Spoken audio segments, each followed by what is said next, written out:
saya cuma cukup diam di situ. Diam, saya tidak menghinakan dia, ya, saya tidak artinya membantah dia atau artinya mau menyalahkan dia, enggak. Saya cuma kuncinya di situ diam. Kenapa? Sayalah orangnya yang tidak suka berdebat, ya. Sayalah orangnya, sahabat beriman, yang tidak suka sama sekali berdebat. Saya juga. Tapi kamu Ya. kayak Doraemon, kamu banyak tanya.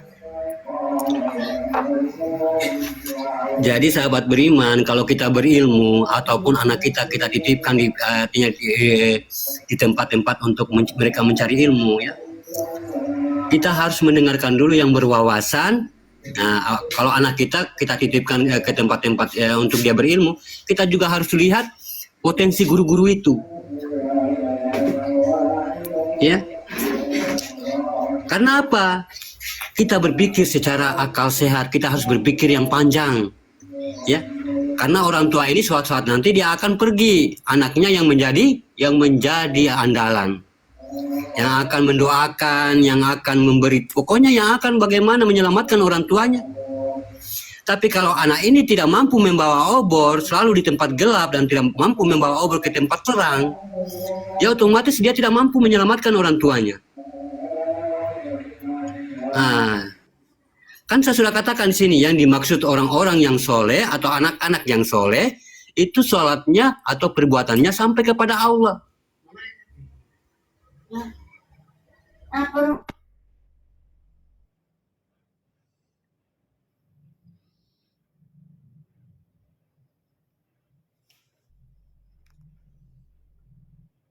Kita harus dengar, ya. Makanya kadang-kadang kita mendengar kalau orang yang memahamkan langsung ke zat tuh, langsung ke zat, langsung ke nur.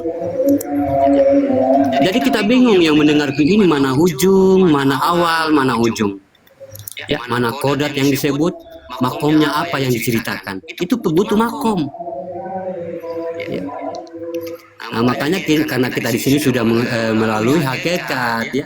Hakikat sekarang kita naik bagaimana di marifat. Ya, kadang-kadang saya terlanjur memahamkan tentang tauhudun, ya, tentang belajarkan tentang tauhudun, ya. Artinya ya sekali ya. Nah, tapi harus bagaimana kita harus paham dulu di potensi ilmu, sahabat beriman. Ya. Jadi kalau kita mendengar pemahaman orang lain yang tidak, ya, memang akan bingung sahabat beriman, ya. Karena apa yang mereka menerangkan tanpa menerangkan sebenarnya dari mana ini, artinya apa yang dipahamkan dan dari mana yang dikatakan ini. Ya. Nah, makanya kalau kita harus ikut pengajian itu harus ikut terus, ya. Nah, inilah manfaat yang dikatakan pengajian, harus kita ikuti terus untuk kita belajar. Nah, jadi bukan berarti jangan sampai kita ini terjadi tabrakan pas kita masuk, sedangkan yang dipahamkan ini sudah jauh, tiba-tiba kita di situ bingung. Bingung masih baik kalau bingungnya ini masih baik dia bertanya, tapi kalau dia macam memprotes, seakan-akan dia sudah merasa dirinya itu lebih benar atau lebih pintar di situ. Makanya kelihatan tuh orang-orang kayak gitu, ya, ketahuan. Ya. Orang yang bertanya dengan orang yang bertanya, artinya yang bertanya secara bagaimana, itu sudah ketahuan, sudah kelihatan, kita sudah bisa baca batinnya. Ya. Orang yang bertanya itu ketahuan, ya, dan orang yang bertanya ingin menghinakan itu ketahuan, artinya ingin menjatuhkan, ketahuan. Ya. Sahabat beriman, ya. Karena apa yang saya katakan tadi, hati itu tidak bisa berbohong, ya. Hati itu tidak bisa berbohong. Kalau hatinya kita sudah buruk, apapun yang keluar dari mulut kita itu akan buruk, sahabat beriman.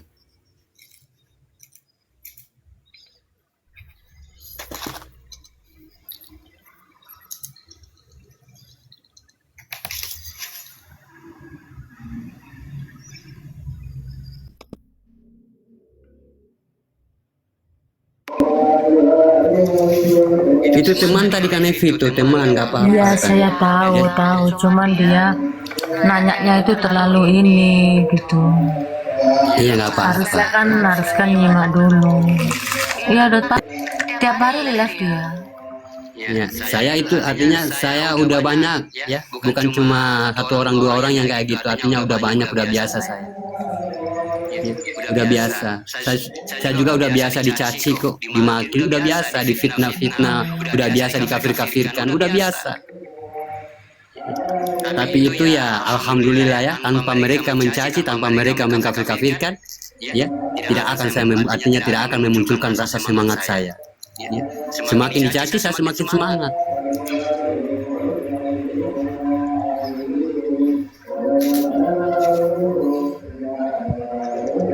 Nabi kita aja dilempar batu ya, tapi dia masih kuat untuk bagaimana menyampaikan tentang kebenaran. Ya. Ya mungkin ada yang mau bertanya, silakan sahabat beriman.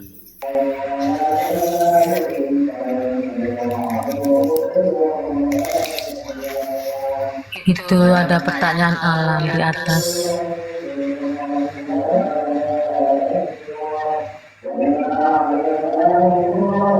Waalaikumsalam warahmatullahi wabarakatuh.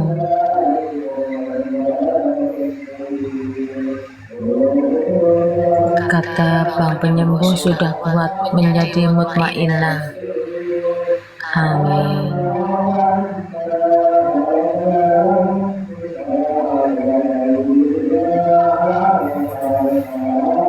Iya Bang Rahmat, makasih ya, berkah selalu. Mendengarkan aja ya, nggak usah komen. Komen pun lafaz Allah aja, jadi puji-pujian. Saya nggak lihat di sini ya, yang bagaimana? Ada di atas tadi, di atas. Oh, Ada di atas sudah lama, ketumpuk-ketumpuk. itu kan Bismillah, itu kan Al-Fatihah juga itu kan. Nah, yang kodat hijaiyah itu yang ada kata yang artinya yang kodat hijaiyah ya, yang dikatakan kodat hijaiyah itu kayak gini Bang Alan ya. Dengerin Alan. Kalau dia digabungkan, dia bermakna ya. Nah, dia bermakna yang tersirat. Ya, kalau dia tidak digabungkan, dia cuma cukup berkodat. Ya, dia berkodat ya. Dia tapi tidak ada yang tersiratnya, dia cuma berkodat. Kalau dia tergabung, dia bermakna dengan memiliki kodat. Seperti apa? Kayak contohnya apa huruf hijaiyah, an atau am ya, atau lam atau mim. Dia memiliki kodat dan memiliki mana. Tapi kalau alif, ba, ta, sa, itu dia memiliki kodat tapi tidak memiliki mana. Ya, dia memiliki kodat. Apa kodatnya ba? Itu sifat latain. Ya, kesendirian bagi Allah atau dikatakan batin. Ya, apa kodat huruf ta? Sifat ibadah bagi Allah. Ya, sa, sifat zohir bagi Allah. Kalau dia hijaiyah yang memiliki mana yang tersirat dan memiliki kodat seperti sin, nas, ya, atau yang dikatakan pokoknya yang itu ya Bang Alan ya, kalau kita menemukan di ayat-ayat lain ya, seperti hu, ha, ah, ih,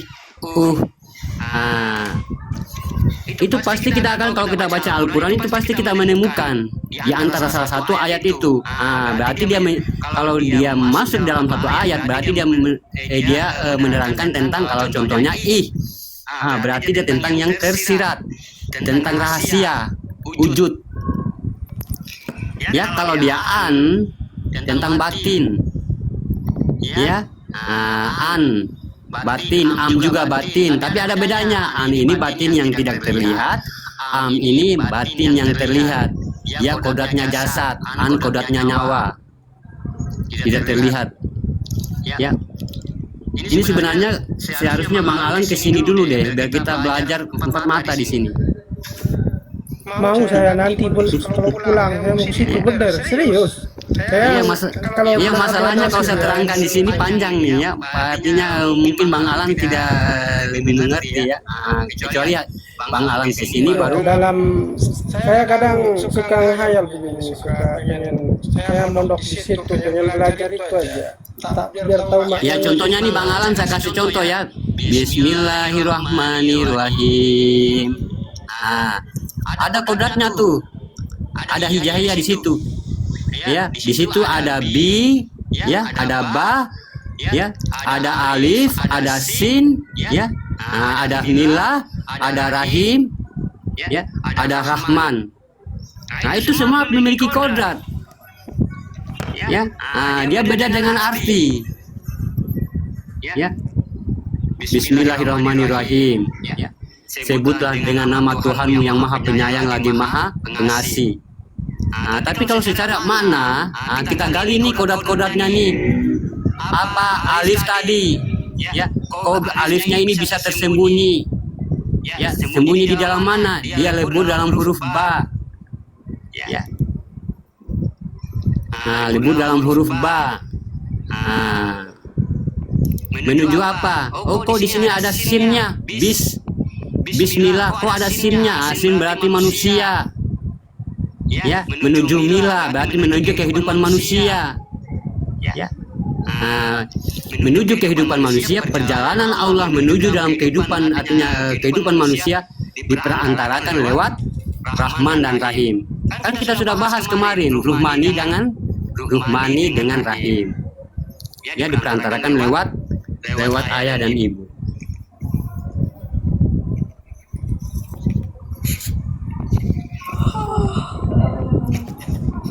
Aduh, Kak Nevi udah ngantuk nih. Belum. Saya tak tinggal dulu mau ngambil nasi, lapar. Karena Oh iya, Kak Nevi. kan minum obat, jadinya lambung itu kriuk-kriuk. Kan minum antibiotik, jadinya lambungnya kemeresek-kemeresek. Emang sakit apa Bunda? Itu batuk. Obat. Sembuh ya Bunda. Iya. Kehujanan. Ini hati-hati sahabat beriman kalau kita mendengarkan pemahaman begitu. Ya, kalau kita cuma cukup menyampaikan itu semua bisa mampu orang ya, bisa mampu, tapi dengan kesadaran kita harus menilai. Ya, menilai karena yang kita dengarkan ini ilmu. Ya, ilmu yang kita akan pakai dunia akhirat. Ya, akan menjadikan sebuah keyakinan. Ya, tanpa kita mengetahui apa yang dibicarakan makomnya, apa yang makom apa yang menghalalkan. Ya. Tadi tiba-tiba ini zikir saya mau nyatakan, saya mau dakwamkan, tapi saya nggak tahu di mana tempatnya zikir ini, makomnya di mana, duduknya bagaimana, adabnya bagaimana, apa yang dihajatkan. Jadi kita harus paham di situnya, ya. Kalau cuma pemahaman, sahabat berimannya semua orang tahu. Tapi bagaimana pemahaman ini harus kita bagaimana menjalankan untuk artinya untuk ibadah kita ya, untuk ibadah kita, untuk tabungan kita di akhir nanti.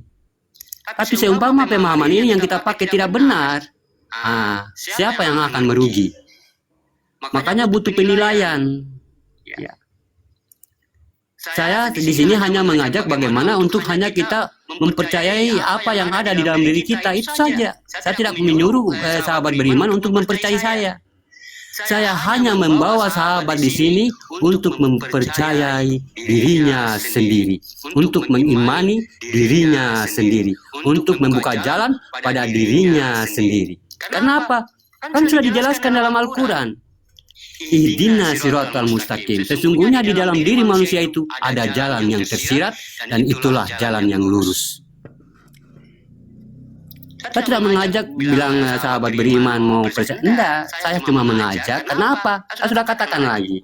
Yang bertemu dengan Allah itu hanya sahabat. Saya tidak pernah menemani. Saya tidak pernah menemani. Makanya masuk ke dalam itu saya tidak bisa menemani. Saya hanya membukakan pintu. Ya, membukakan pintu, membukakan jalan. Ya.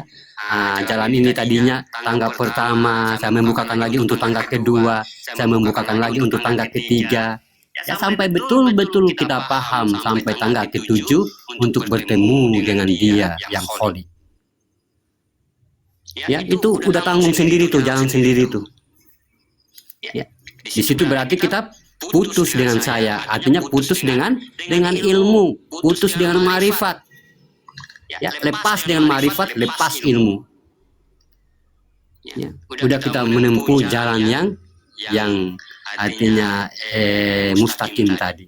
Ya. Makanya kita harus menyampaikan kepada seseorang itu harus detail, ya, harus detail. Ya. Kalau macam seumpamanya tafakur, kita harus bedakan yang dizikirkan ini tafakur kah, zikir kah, tazabur kah, taharuk kah, yang mana nih yang tasbih. Tapi kadang-kadang kan yang memahamkan cuma zikir doang. Ya. Lalu makomnya di mana? Siapa yang akan menjalankan zikir kita itu, yang akan menghantarkan ke hadapan Allah? Siapa yang menjalankan? Siapa yang menjadi jabar di situ? Ini harus detail. Ya, harus kita pahamkan sahabat beriman ya.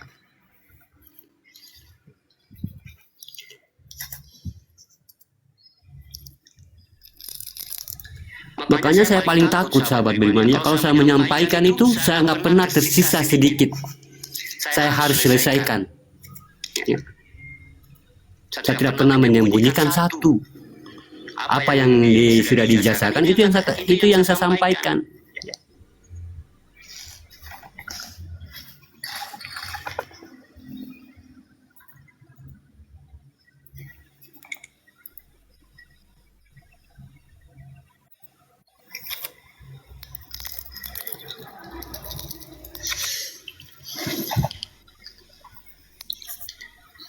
Makanya kalau kita berwawasan sahabat beriman ya, kalau kita berwawasan, kalau saya seumpamanya saya berwawasan, berarti saya harus mampu, saya harus tahu ukuran saya sampai kemana.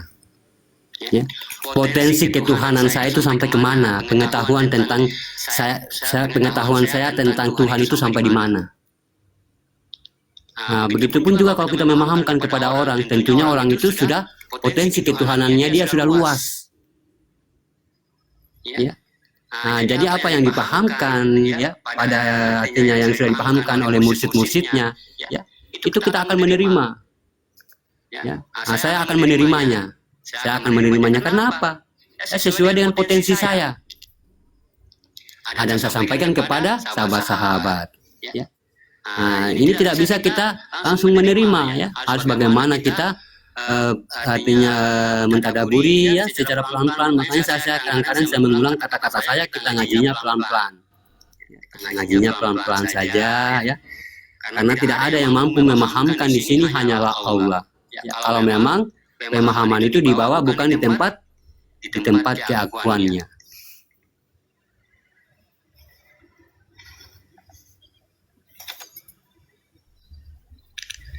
Ya, banyak sahabat beriman ya, banyak. Makanya saya tidak senangnya tuh kalau saya lagi masuk di roomnya orang lain ya, selain roomnya Bang Heri atau yang Kanevi. Ya karena apa? Ya. Nah, inilah yang kesalahpahaman. Ya, kita berbicara tentang batin, yang satu berbicara tentang hati. Yang satu tentang kolbu, yang satu tentang kolbi. Yang satu tentang iman, yang satu tentang ilmu. Makanya nggak sambung. Ya. Gitu yang bikin keliru kita artinya di room orang lain tuh ya. Kita menyampaikan lalu ada yang bertanya, ini saya menyampaikan tentang kolbi, yang bertanya tentang kolbu. Ya. Makanya kita bisa tahu tuh kalau memang sesuatu yang tidak bisa kita tempatkan dengan akal, berarti posisinya di kolbi. Kalau dia diterima dengan akal sehat, berarti posisinya di kolbu, di hati. Nah, itu perbedaan ilmu dengan iman, ya, atau dikatakan akal, ya. Nah, makanya malaikat Jibril ini kalau soal iman, soal tentang akal, ya, tentang kebenaran, tentang bagaimana yang zohir, ya, ini dia artinya bagaimana dia mampu menjabarkan yang benar-benar, ya. Tidak bertolak belakang dengan dia, ya, dengan Jibril ini, ya. Tapi kalau dia di hadapannya Tuhan ini lebur, ya, lebur dia, lebur, ya. Begitu, itulah yang dikatakan di surat An-Nas itu.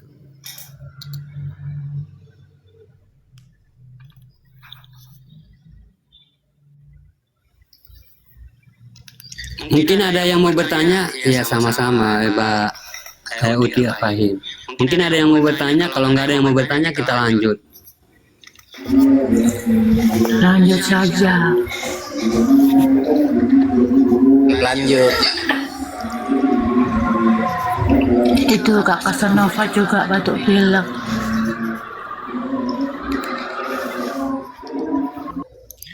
Oh, batuk pilek.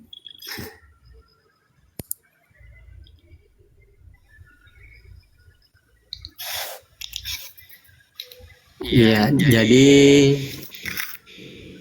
begitupun kita sebagai manusia, ya, kita harus tahu, ya, kita juga harus paham, ya, kita harus cari tahu sebenarnya asal usul kita itu dari mana, ya.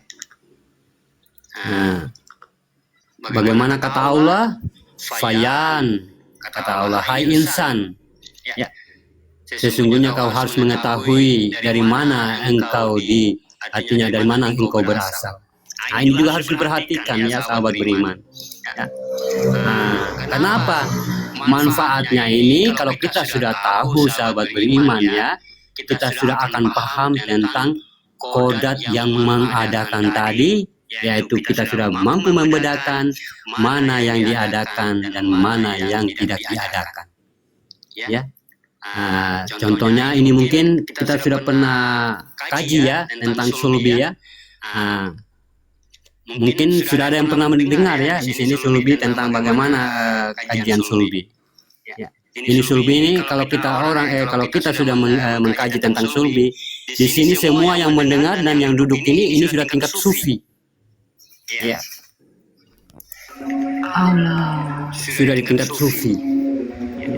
Subhanallah. Lanjut. Tingkat sufi ya, tingkat sufi itu artinya sudah di tingkat mursyid.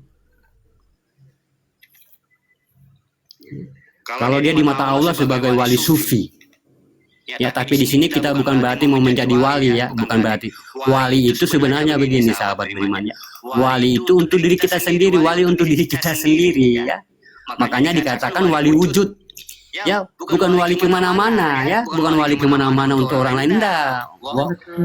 Ya, untuk wali diri kita sendiri, mewakili diri kita sendiri, biar kita berjalan di kebenaran terus. Ya. Itu dikatakan wali wujud, ya, wali untuk diri kita sendiri, bukan untuk wali orang lain atau wali untuk dipuji, tidak ya. Wali untuk diri kita sendiri. Jadi sahabat beriman ya, siapa diri kita ini sebenarnya?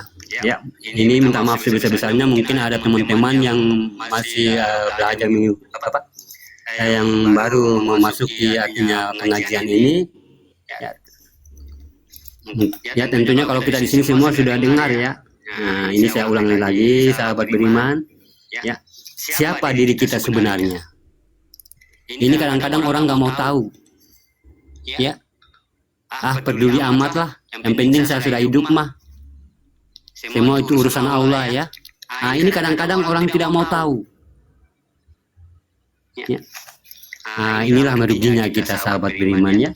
Kita cuma dilahirkan, tapi kita tidak mengetahui kita di mana dijadikan dan dari mana kita diasalkan.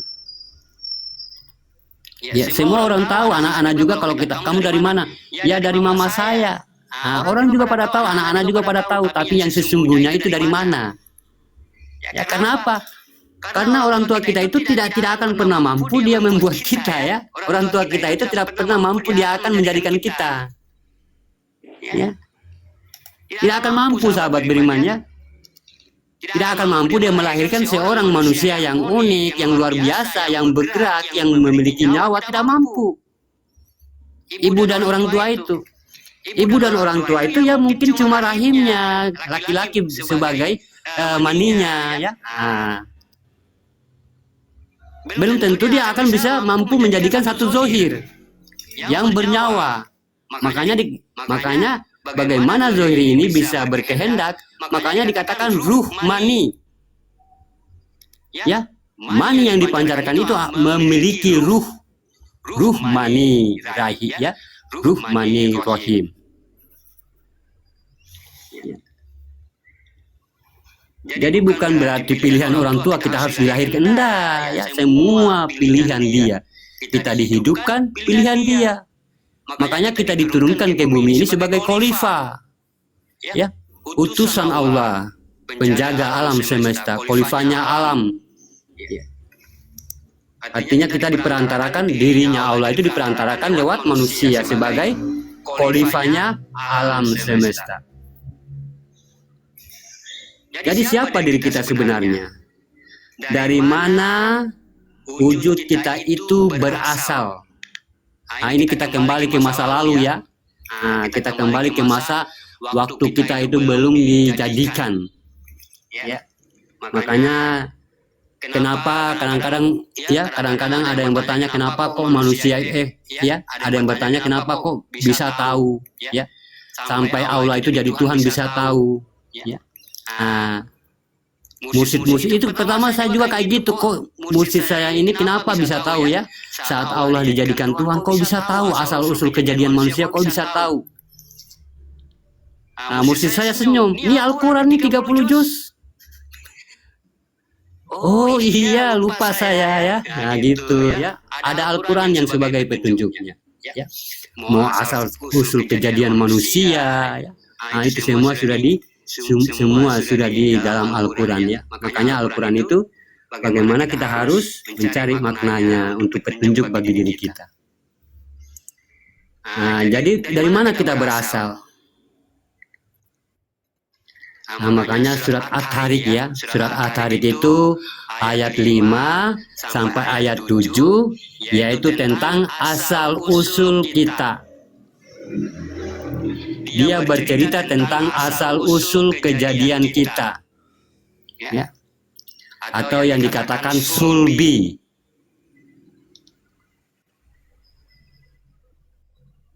ya, atau yang dikatakan sulbi, ya. Jadi dalam pencarian dan pengkajian dalam ilmu tauhid ini, sahabat beriman, ya, antara sulbi dan kolbi ini adalah salah satu rahasia Allah yang sangat dicari oleh semua manusia. Ya, dalam ilmu kedokteran, ya, dalam ilmu kedokteran, dalam ilmu sains, mereka mencari-cari, ya, mencari-cari nih, tapi mereka tidak pernah menemukan apa itu sulbi. Ya, nah, mereka belum menemukan, ya, apa itu sulbi sebenarnya. Kenapa? Ini bukan soal akal, ya. Sulbi ini bukan soal akal, bukan soal kesehatan, bukan soal wawasan, pemahaman atau ilmu, ya. Makanya dia nggak tembus di akal, ya. Dikaji ini sama yang kesehatan, yang artinya yang bagian-bagian kesehatan, ya, tentang bagaimana bidan kayak gitu, ya, yang dokter-dokter ahli bedah, ya. Ini nggak nemu dia, sulbi ini nggak nemu, ya, karena memang tempatnya bukan di situ, tempatnya bukan di posisi akal, ya. Jadi antara sulbi dengan kolbi, ya, nah, antara sulbi dan kolbi ini adalah salah satu rahasia Allah yang sangat dicari oleh semua umat. Kalau kita mengkaji wujudullah dari sifatullah dan izatullah juga sirullah, nah, artinya ini makom batin disebut dengan kolbi, ya. Kalau zat, kalau wujud, ya, kalau sifat, ya, nah, itu dia makomnya disebut dengan kolbi. Ini adalah alam sifat, atau dikatakan hati halus bagi manusia, ya. Tetapi ingat, ya, tetapi kita ingat lagi, mana kodrat kemanusiaan yang benar diakui menjadi sifat insan di dunia ini? Nah, apakah insan ini hanya sebatas nama? atau memang ada kodratnya? Kalau kodrat Allah pada diri sudah pasti itu nama. Ya, alif lam lam ha ya. Nah, itu sudah pasti nama. Ya, namanya insan. Ya, tapi yang dikodratkan jadi manusia atau berstatus umat dalam masa penyaksian, kita harus mendapatkan makom pensaksian tersebut. Sebagaimana yang telah disampaikan, mencari Tuhan itu sama susahnya mencari diri. Kenapa?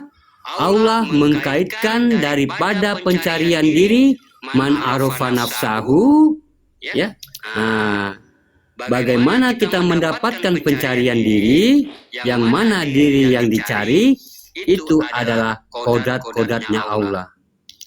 Kodrat dirinya Allah dalam bersifat keumatan dalam diri kita. Ya, nah, sahabat beriman. Tapi kita harus mengetahui siapa sebenarnya diri kita itu. Ya. Jadi selama ini kita pernah mencoba ya. Kalau persandaran kodrat Allah sudah pasti mewujudnya nur, ya. Zat dan batin itu sudah jelas ya. Nah, itu sudah pasti. Ya. Nah, itu sudah jelas dari bersifatnya Allah. Nah, tetapi kalau kita kaji lagi diri sifat yang sebenarnya, kita telah menemui dinamakan Al-Haqqullah. Ya, Al-Haqqullah yang mempunyai kodrat 7. Ada kodrat, ada iradat, ada ilmu, ada samar, ada basar, ada kalam, ada hayat. Itu namanya sifat diri. Ya. Dan diri itu adalah Al-Haqqullah. Nah, sekarang bagaimana dengan berinsannya Al-Haqqullah ini? Nah, ini yang harus kita dapatkan ya. Nah, seperti kita sampaikan selama ini di sini, kalau diri sifat mencari diri di dalam diri, kalau bertemu bukanlah diri. Nah, inilah yaitu sebuah wujud yang bernama Al-Haqqullah. Nah, kalau Al-Haqqullah sebagaimana yang kita pelajari, Al-Haqqullah itu adalah diri halus ya, atau ayan sabita. Ya, yang kayak macam di cermin tuh. Ya, kalau kita lagi bercermin tuh. Nah, itu diri halus tuh. Ya, yang tidak berurat dan tidak berdaging atau berdarah. Nah, kalau diri halus bukan berarti bukan terbuat dari sifat dan zat, ya. Nah, dia bukan terbuat dari sifat dan zat tuh. Ya. Nah, kalau sifat dan zat, ya, masa bisa dilihat. Tapi kalau diri halus itu adalah diri yang singat, artinya yang sangat sir, ya, diri rahasia. Kalau zat dan sifat itu masih bisa dilihat, sahabat beriman ya. Tapi kalau diri halus itu nggak bisa dilihat, ya. Nah, jadi mana yang dikatakan diri rahasia ini? Nah, inilah Al-Haq. Apakah itu manusia? Bukan. Ya. Al-Haq itu adalah nama sifat kodrat Allah. Dalam bersifat 7 kodrat, dalam kodrat artinya akal, yaitu batin, zat, dan nur. Tetapi untuk mendapatkan diri keumatan tadi, perlu kita bicarakan. Ya, perlu kita bicarakan lebih dalam lagi dan kita pelajari, sahabat beriman. Bagaimana cara kita mendapatkan mana diri keinsanannya atau sifatnya manusia yang dikatakan berasal dari rahasiaku. Innalloha innal insanu masakiratul wal marido. Maka kita berpedoman lagi pada surat Al-Tariq. Ya, di surat Al-Tariq ini kita sudah diingatkan oleh Allah ya. Apa kata Allah? Fayan zuril insanu bima khaliq. Ya, ini Allah ingatkan kepada kita. Falam. Ya, mana katanya Allah? Falayan zuril insanu bima khaliq. Wahai insan, kata Allah, maka hendaklah manusia itu memperhatikan dari mana dia diciptakan. Ingat, ya, kita memiliki 2 kodrat. Ya, ingat ya, kita memiliki dua kodrat, zohir dan batin. Tetapi sebagai kodrat umat, sudah paham nggak kita tentang penciptaan diri di sini? Yang sebenar-benar diri kita, yang dikatakan jatuh menjadi kodrat keumatan. Kalau al-haqula, dia belum keumatan, ya. Kalau al-haqula itu belum dia keumatan. Dia adalah kepemilikan kodrat diri oleh Allah. Jadi kalau kita bicara apa sebetulnya yang dikatakan sulbi itu? Kenapa di dalam Al-Quran, artinya ayat Allah katakan di surat ayat At-Tariq tadi, bahwasanya kulika mimma ma indafik. Ya, kenapa dia mengatakan begitu Allah tuh? Kulika mimma ma indafik. Dia diciptakan dari air yang dipancarkan, ya. Dia diciptakan dari air yang dipancarkan. Apa makna hakikat daripada itu, sahabat beriman? Nah, kita harus kembali meninjau kodrat kita ya, zohir dan batin ya. Bagaimana penciptaan zohir dan artinya zohir, dan bagaimana juga terjadinya penciptaan batin. Di sini kita harus kembali mengingat ya, bukan manusia itu berasal dari tulang sulbi ya, bukan manusia itu berasal dari tulang sulbi, tetapi Allah katakan yahruju min baini. Ya. Ingat, yahruju min baini sulbi wal taraib. Ya, laki-laki dan tulang dadanya perempuan. Ya. Makanya dikatakan Allah keluarkan dari antara tulang sulbi laki-laki dan tulang dadanya perempuan. Apa makna dari ini semua, sahabat beriman? Dan apa juga makna yang dikatakan di surat At-Tariq tadi, ayat 6 tadi, ya, bahwasanya kulika mim ma indafik. Nah, ini kita harus paham ya, diciptakan dari air yang dipancarkan. Ya. Jadi di sini ada dua kategori ya, ada dua kategori. Kita ngajinya pelan-pelan, sahabat beriman ya. Kalau kita yang baru ikutan ngaji, kita ya, artinya kita nyimak baik-baik. Ya, insya Allah ini akan menjadi sebuah ibadah ya, amal ibadah kita, sahabat beriman ya. Ilmu itu sudah konteksnya sudah ibadah ya. Jadi kalau ada yang menerima dengan lapang dada, itu menjadi ibadah. Makanya Al-Quran itu mengatakan di dalam Al-Quran, ya bagaimana kamu harus melampangkan dirimu dalam majlis ya.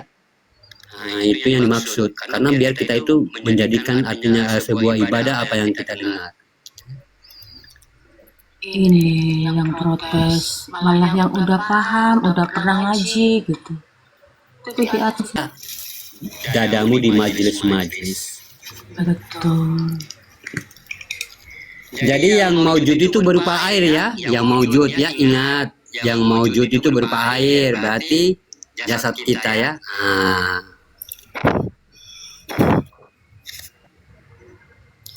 Ya, jadi yang maujud itu berupa air atau jasad kita. Ini jatuh kepada zohir ya, jatuh pada zohir. Dan wujud daripada cahayanya. Ya, nah itu sekarang udah ketemu ya. Nah, para ahli-ahli sains sudah ketemu cahaya itu saat air mani ini dipancarkan. Nah, di situ para ilmuwan menemukan satu cahaya. Ya, berarti apa yang dikatakan Al-Quran itu benar ya. Masya Allah. Ya. Jadi dan wujud daripada cahayanya. Nah, ini yang dinamakan jatuh menjadi sebuah insan. Ya.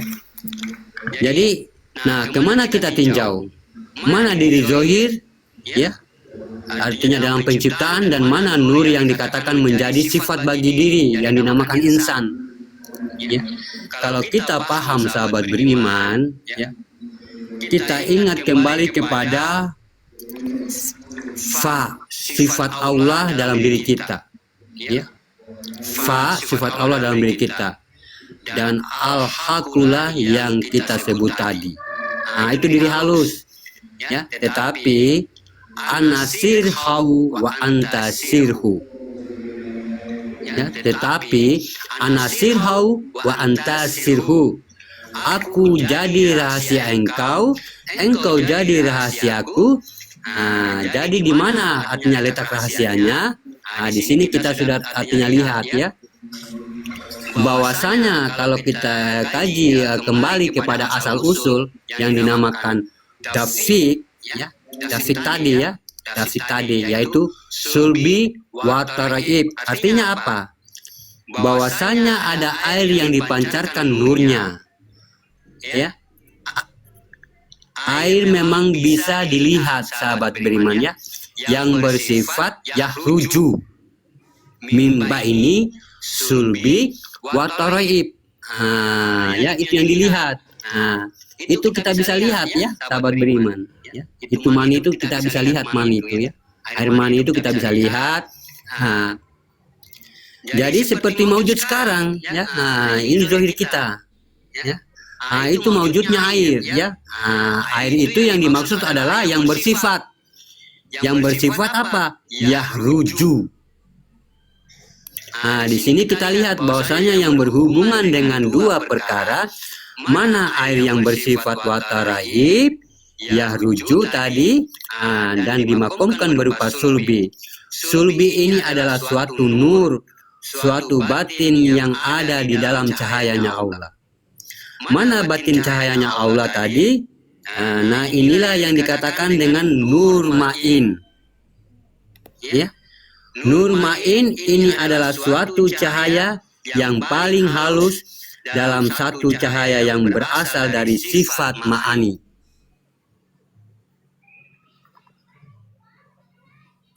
Jadi kalau sifat ma'ani kita 7 kodrat, sahabat beriman, ya. 7 kodrat tadi. Jadi di dalamnya ada suatu wujud cahaya yang sangat halus dan indah, ya, yang disembunyikan oleh Allah. Nah, ini makomnya adalah sulbi, ya. Sulbi ini adalah batin Allah yang maujud kepada manusia, ya, yang mana tidak semua orang tahu, yang bersaksi di dalam syahadat tersebut. Tapi yang diperlihatkan oleh Allah yaitu yahruju, yahrujunya, ya. Yang diperlihatkan tuh yahrujunya, yaitu yang sifat airnya. Jadi terdapat satu rahasia Allah ada di dalam kodrat Allah, kodrat aku semata tadi. Mana kodrat Allah, kodratnya aku? Inilah yang dikatakan dengan nur ma'in, atau batinnya Allah, yaitu sebuah cahaya yang tidak diperlihatkan, yaitu batinnya daripada diri sifat, batinnya daripada al-haqulah. Jadi batinnya itu dinamakan, artinya dinamakan makomnya yaitu sulbi. Nah, sulbi ini yang dikatakan keluar di antara tulang sulbi, ya, dan dikatakan juga kepada di antara dada perempuan yaitu taraib. Dari dada taraib tadi ada air yang dinamakan yahruju. Air susunya ibu ini yang menjadi jasad bagi kita, ya. Jadi ya syukur-syukur, ya, ada ibu saya, ya. Alhamdulillah ada ibu, sehingga kodratnya Allah bisa kita lihat jasadnya, ya. Ya, Tuhan sudah gara-gara ada ibu, Tuhan sudah memperlihatkan wujudnya. Gara-gara ibu, Tuhan sudah memperlihatkan kodratnya, sehingga jatuhlah diri sifat yang maha pengasih kepada ibu, ya. Yaitu jatuh pada sifat apa, sahabat beriman? Sifat rahimnya, ya, sifat rahimnya. Itulah yang dikatakan wajib, ya. Wajib tuh, ya, bukan kewajiban, wajib. Itu sifat rahim itu sifat wajib. Nah, makanya ibu itu kalau dia melahirkan sampai dia membesarkan anaknya tidak perlu diperintah, tidak perlu digaji, ya, dia sudah wajib. Nah, makanya sholat juga di situ, sholat itu harus jadi wajib. Ya, sesungguhnya sholat itu wajib, bukan kewajiban. Kewajiban itu masih perintah. Nah, kalau sudah wajib, itu bukan lagi perintah. Sudah ikhlas di situ demi anak. Nah, begitupun dalam sholat. Kalau memang sholat itu sudah wajib, tidak usah lagi kita iming-iming surga lah, pahala lah, ya. Nah, yang bagaimana kita sudah ikhlas demi Allah Ta'ala. Itu wajib namanya.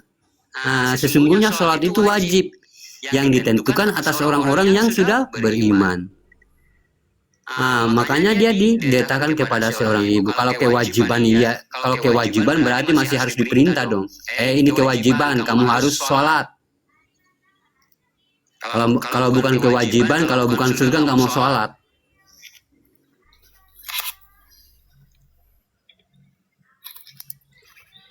Nah, jadi itulah yang dikatakan artinya rahimnya, ya.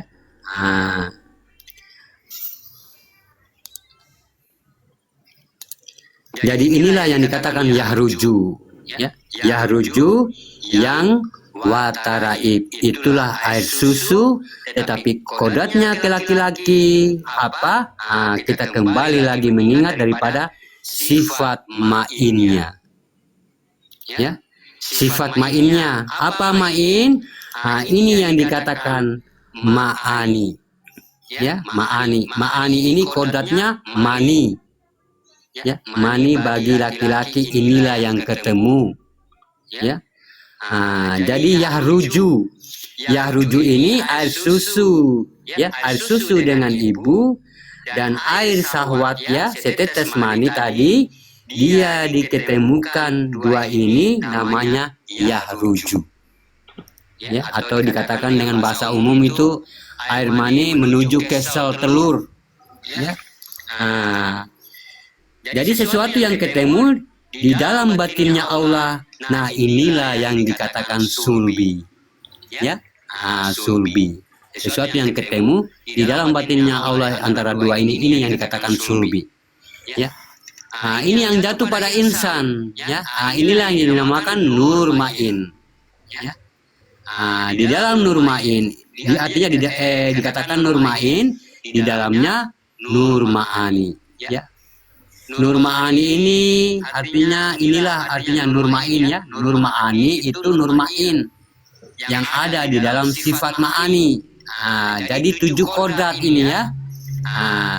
7 kodrat ini dia mewakili sifat keumatan yang disembunyikan. Inilah manusia yang bersaksi di dalam syahadat tadi, ya. Dialah yang bisa mengikuti perkembangan bagaimana terjadi wujud Allah menjadi Tuhan dan terwujudnya nurnya sifat batin Allah yang bernama insan, ya, sampai dia sempurna. Ya, dia yang menyaksikan, artinya dia yang menyaksikan dirinya sendiri, ya.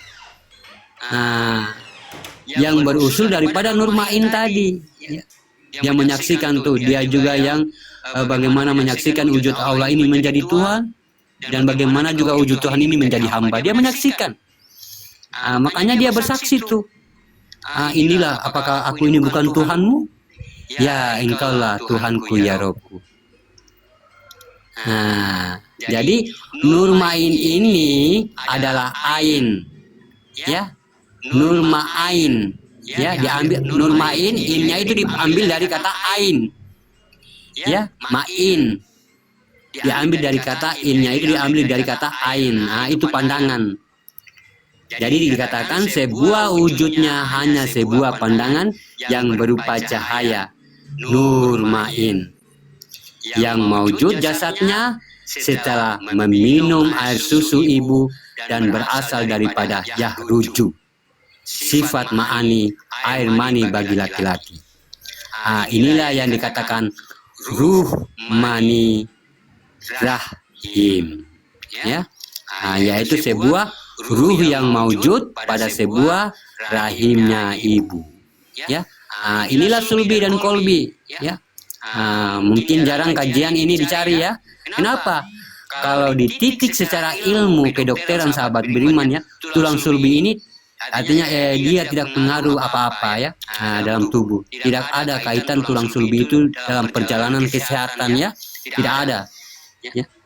Tetapi sesungguhnya dia tidak bersekutu dengan sifat kemanusiaan. Ya, itulah bagaimana sulbi ini kalau diteliti ya, ini tidak berpengaruh kepada apa-apa di dalam tubuh seorang ibu. Ya. Dia tidak pengaruh apa-apa, sahabat beriman ya.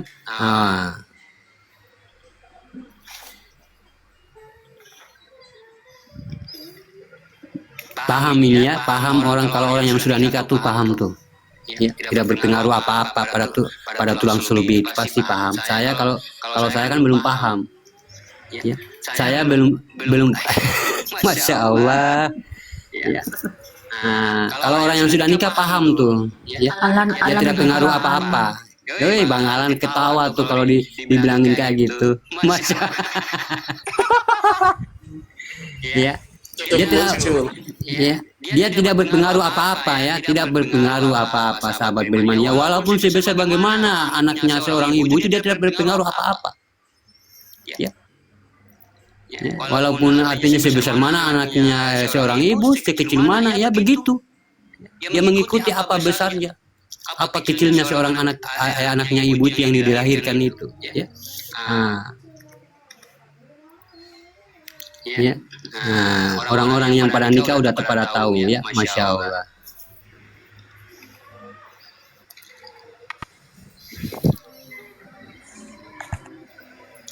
Kalau udah orang yang udah nikah senyum-senyum tuh kalau kayak Bang Alan tuh. Ya karena udah tahu hakikat sulbi. Makanya sahabat beriman ya, makanya kalau artinya kalau saya memahamkan sampai ke dalam ini ya, minta maaf sebelumnya, ini sudah akan mengkorek-korek rahasia ya. Gitu. Makanya ada satu ilmu yang tidak memang bisa artinya disampaikan. Itu yang dirahasiakan tuh. Ya. Itu yang disirkan, yang tidak bisa. Kenapa? Itu semua perbuatan masing-masing ya, perbuatan rahasia rumah tangga masing-masing. Gitu sahabat beriman. Itu yang dirahasiakan ya. Makanya dikatakan manusia itu rahasiaku dan aku ini adalah rahasia Allah.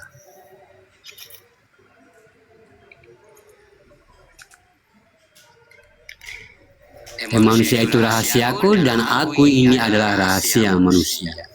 Ya. Makanya Ka'bah itu segi empat ya. Segi empat itu menandakan antara langit dan bumi, antara keduanya. Ya. Kalau dia disimbol ilmu sahabat beriman ya, kalau dia disimbol ilmu, itu dia cuma menandakan apa yang kamu masuk dalam kamar itu yang kamu lihat. Ya, apa yang kamu masuk dalam kamar rumah tangga itu yang kita lihat. Ya, dia ada penutup ya untuk orang itu artinya tidak lihat ya apa perbuatan yang di dalam itu. Ya. Itulah kalau kita mengambil hakikat Ka'bah ya. Itu makanya ditutup pakai kain hitam. Kain hitam itu melambangkan zat ma'rifat ya, atau dikatakan basiru. Ya, tapi kalau dalam hakikat ilmu, ilmu artinya sudah ke sana, sudah jauh ya. Itulah artinya bagaimana kamar kita ini ditutup ya. Artinya ada penutupnya kamar ini, biar perbuatan orang tua itu nggak kelihatan.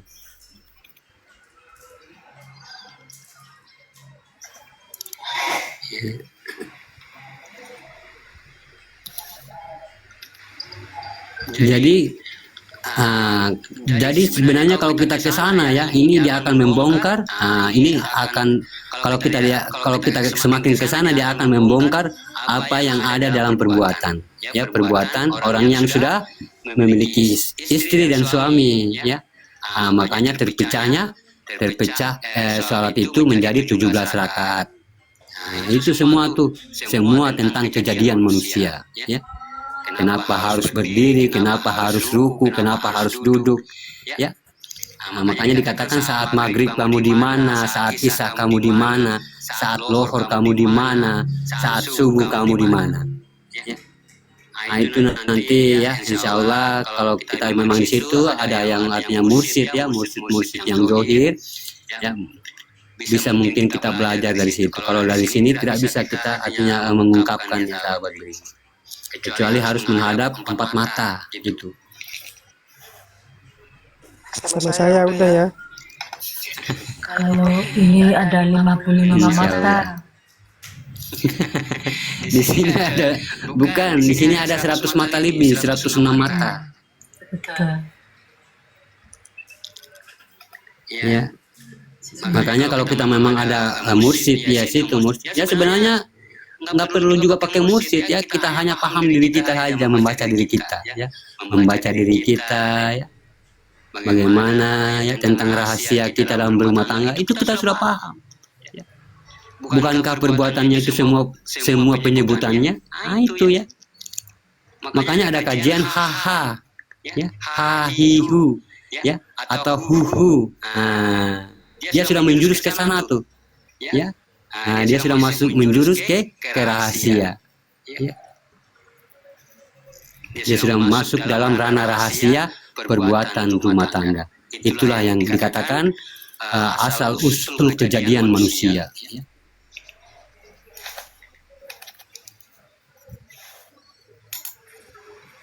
Itu semua keakuannya sahabat berimannya, bukan orang tua yang itu semua keakuannya ya. Nah, walaupun bagaimana tetap keakuannya. Mbak Kasa, kalau lewat telepon video call bisa nggak? Oh iya boleh, insya Allah ini masalah. Oh iya lupa saya. Video call Dia juga rame-rame. mau. Dia juga mau kayak gitu. 8 orang. Iya ini, aduh saya lupa di Umi Kasanova nih. Ya, Masya Allah saya diingatkan. Apa ini yang dimaksud ruh kodratnya jasad itu, makhluk kodratnya jasad itu yang ya rujuk tadi ya Bang Yuda?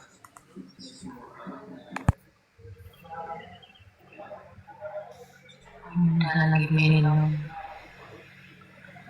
Ini saya udah tanya kemarin pas Jumat itu Bunda. Tadi juga udah ada, diulang. Tadi ada tapi saya penempatannya di Yahruju atau di cahaya itu.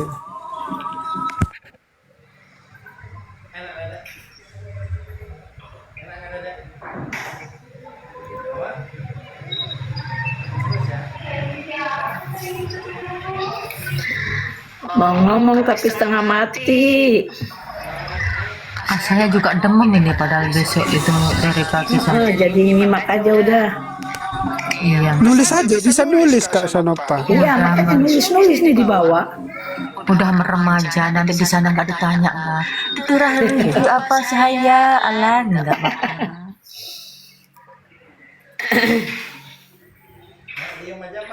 Nanti kalau ada bukunya kan lengkap. Pada nanyain siapa tuh yang DM itu. Buku. Aku bilang bukunya tahun depan. Daripada 2 hari nanya, seminggu nanya.